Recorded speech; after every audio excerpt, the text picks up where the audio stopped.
stand for the Pledge of Allegiance. Ready, begin.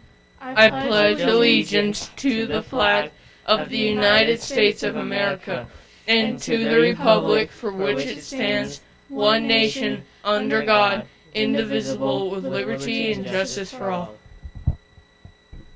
Good morning, Timberwolves. Today is February 25th, 2021. Today's day in history.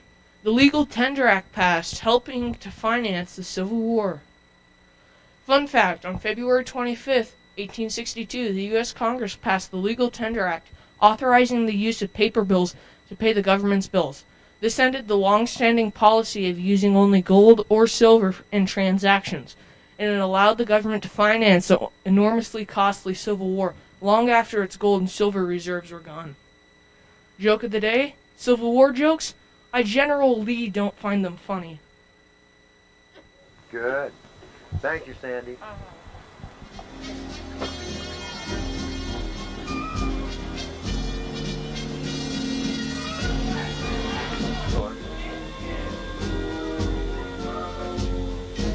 Touch your head. Turn center.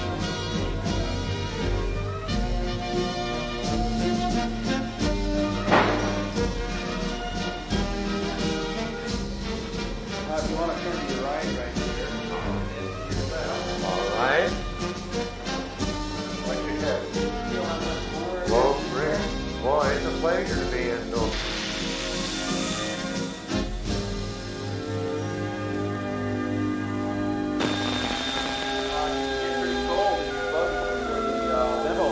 It was very cold. Really a pleasure to have that young lady come along, give me a ride in a limo.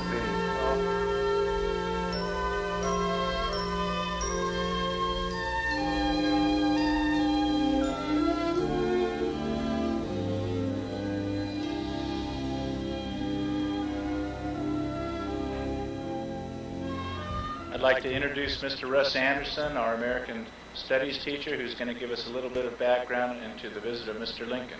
Mr. Anderson?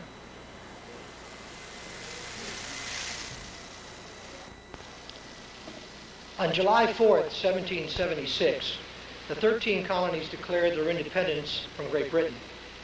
87 years later, the new nation was engaged in the Civil War. On a hot July morning in 1863, a division of A.P. Hill's Confederate troops, in search of shoes to outfit the Southern Army, was traveling to the town of Gettysburg, Pennsylvania, when they accidentally encountered a Union patrol. The fighting which ensued was the beginning of one of the most important battles of the Civil War. In the pitched battle which occurred following Lee's orders to advance, the Union Army was forced to retreat to the hills outside Gettysburg, hills with names like Seminary, Culps, Round Top, and Cemetery. This was to be the last stand for the Union Army of the Potomac. If the Confederates could force them from this high ground, they would gain a foothold in southern Pennsylvania and move within striking distance of the capital. Lee knew all too well how important it was to drive the Union forces off their stronghold of Cemetery Hill. Unfortunately, after the death of his best general, Stonewall Jackson, the troops he ordered to take the hill were led by a general who lacked the courage and initiative to carry out his order. On the second day of the battle, July 2nd, the top Union general, George Meade, arrived to lead an ever-growing Union force. Lee's simultaneous attacks at both ends of the Union lines were repulsed with hand-to-hand combat and fixed bayonets settling the issue on Little Round Top. On the third day, after an unsuccessful early dawn attack on the Union troops, the Confederates massed their cannon to face Cemetery Ridge, 1 mile distant. The Union generals counted 175 cannon aimed at the center of their line. At 1 p.m., the cannons roared as the Confederates attempted to soften up their enemy for the advance of the infantry. Then it happened. 6 brigades plus General George Pickett's division of 15,000 men advanced uphill toward the Union lines. The smoke of black powder filled the air, reducing visibility to zero as the troops clashed.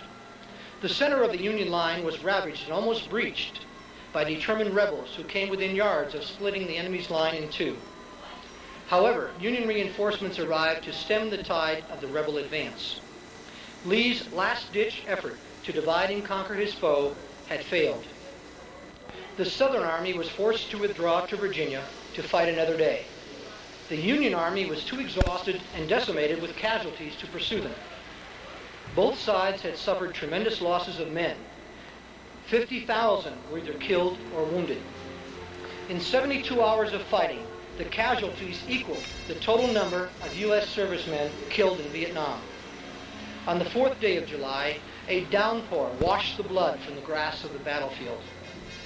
Because of the tremendous loss of life and the epic proportion of the battle, it seemed only fitting that the dead, both North and South, should be interred with a proper ceremony.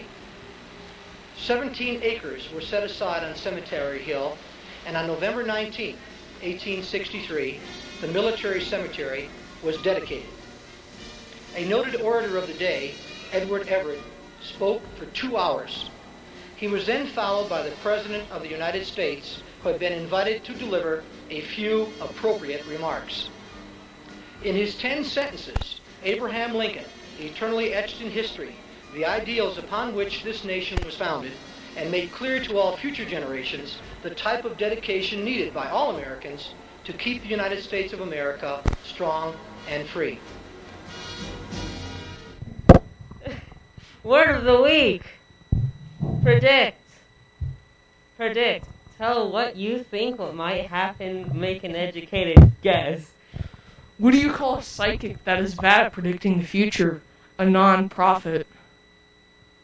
STMS picture raffle. To enter the raffle for a $20 Visa gift card, submit a baby picture to be included in the yearbook. The raffle will take place on Friday, March 5th. Yearbook cover contest. Thank you to those who participated in the contest. We will scan your artwork and return the original to you. The yearbook cover contest winners are Martina Navarte for the front cover and Yumara Isabel Marquez for the back cover. Congratulations. Club Live is selling masks for $5. Stop by room 29 to buy one.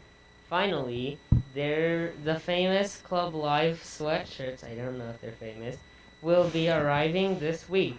We will be distributing them at our meeting this week.